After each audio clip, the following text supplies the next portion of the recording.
Now we're going to talk about the waiter sweep. And most people teach the sweep as just the sweep, which of course it is. But I think of the waiter sweep as a position in itself, as a position I can stabilize with sort of an intermediate spot between the deep half guard and when my partner starts to stand under the deep half guard. And I like to stay here and control this space. I can just sweep a little differently than some people, and so we're going to talk about that and why I do it that way and why other folks do it that way. But first, let's talk about the position and why we would get into it.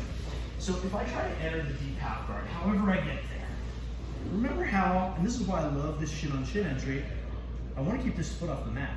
If I get, you see how off balance Jesse is right away. So Jesse instinctually wants to put his foot on the mat to get his base. And this is something that's like really common if you're a shorter legged person.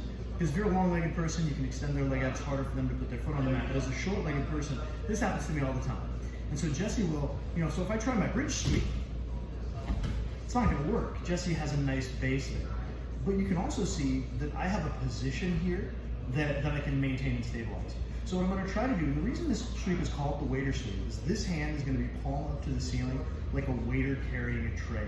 This hand is going to stay in the sort of deep half position as I cup his hip with my ear against his hip so he can't cross face me with that hand, right? That's really important. If he cross faces you with that hand, you've disrupted the whole position you got to work out.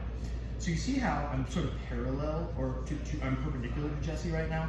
I'm going to get parallel. And what I'm going to do is I'm going to lift my hips, turn my hips toward him, and underhook this leg. Now you see how our hips are going in the same direction. Now what I do that's slightly different than most folks, and we'll talk about this in a second, is my hips come up and my knee comes in. And we'll talk about why in a second. Not really good people do this a different way that I'll also show you. But what everybody wants to do is we want to, you see my palm facing the ceiling?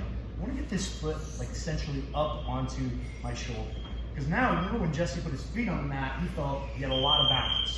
Jesse will tell you he doesn't feel a lot of balance here.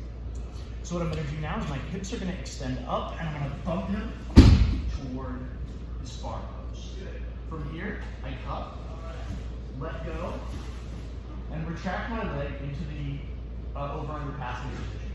Now, of course, how you land is going to determine how you pass, but often I find I land in that over-under passing position. Sometimes, if you have the lapels, which we'll also do in the deep half, and the waiter sweep position, you can do a double underpass from there, but we'll get into that in a different video.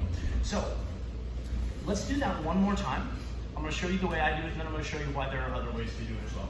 So, I enter the deep half. Again, I love this combat base entry because I can keep his foot off the mat pretty easily.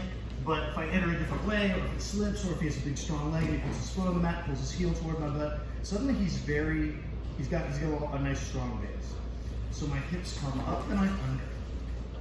Now, really good guy, so with me, I lift my hips up and I put my knee in there. I do this for two reasons. The first is I'm a small guy and I do this to a lot of big fellas. And so I took a seminar from Rafael Mendez once, and he said he doesn't like the deep half because the big guys just try to sit on you. And so that's why I started putting my knee in, because now even if the guy's really big, I have a big structure that prevents them from just like squashing my chest, right? The other reason I like it is it allows me to like transition back and forth to other guards. Like if he starts, and don't do this, but if he starts to stand, I can go to X guard. I can switch to a far side X guard position, which we'll do in a different video. And I just feel a lot more comfortable and safe here playing this as a position. And so again, if we were to do the sweep my way, I would lift my hips and bridge Jesse toward that far arm. Sometimes I'll try to grab this sleeve as well just to stop them from posting. Usually you can just bump them toward the post and they go over. It really helps to get this foot up on your shoulder too. Now Ryan Hall, who you may know is incredible at jiu-jitsu, does it a different way where he kicks this leg through and walks with his foot on the mat, like essentially walking them to wherever their post is. And that's obviously an awesome way to do the sweep.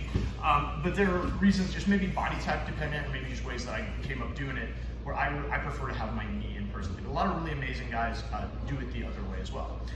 So that's the waiter sweep. One other small thing that I'll show you about why, let's do it one more time, and I want to show you one other reason I like to keep the knee in. But again, like your body type, what you prefer, the guards you like to play are going to determine how you play your jiu-jitsu.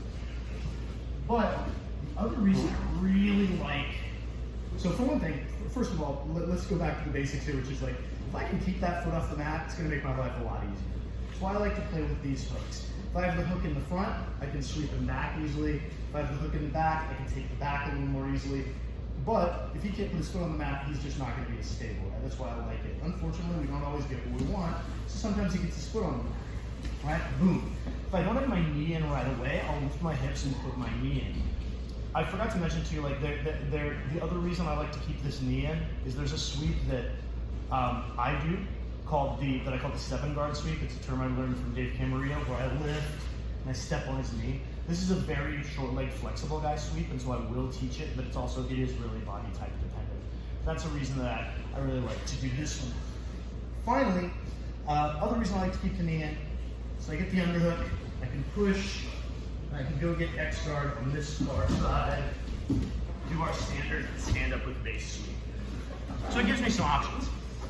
So we covered a little bit more in that video than I had planned on, but hopefully that not only shows you the waiter sweep, which is a really terrific high percentage sweep, but also shows you that it can be a position that you can play and use it as a hub to get you to other positions as well.